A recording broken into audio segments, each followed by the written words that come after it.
এই প্রথমবার এমন কিছু তৈরি করতে যাচ্ছিলাম যেটা আগে কোনোদিনও করিনি, এটাই প্রথম। জানি না কতটা কি করতে পারবো, কতটা সাকসেস হব, কিন্তু চলো ট্রাই করতে কি যায়, তাই না? ট্রাই তো করাই যায়। তো হাই, হ্যালো এভরিওয়ান, কেমন আছে তোমরা সবাই? তো এবার আমি ভাবলাম যে প্রত্যেকবার তো নর্মাল মোম ধরাই, এবার প্রদীপ আর মোমের কম্বিনেশনে কিছু করি। আর এটা হয়তো আমি একা প্রথম না, এটা অনেকেই দেখেছি ফেসবুকে করেছে, আর ফেসবুকে দেখেই আমি তারপরে আইডিয়াটা নিয়েছি। তো বিয়ের পর এটা আমার প্রথম কালী পুজো, আর একটু কিছু তো স্পেশাল হওয়াই যায়, আমার কাছে এটাই স্পেশাল আমার মনে হয়েছে।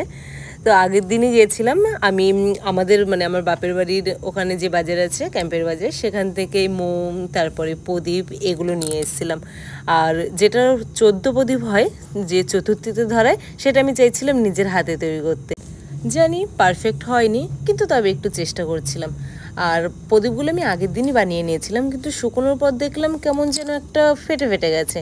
তাই আর একটু কাদা দিয়ে আর একটু জল দিয়ে আবার সেগুলোকে একদম মসৃণ করার চেষ্টা করছিলাম। তো এই মাটিগুলো আমার হাজব্যান্ড এনেছিল, আমাদের ওই পাশে পুকুর পাড় আছে, পুকুর পাড়ের ওখান থেকে, আর গাছ লাগানোর জন্য। কিন্তু অল্প একটু মাটি বেঁচেছিল, বেশি একটা মাটি লাগেওনি।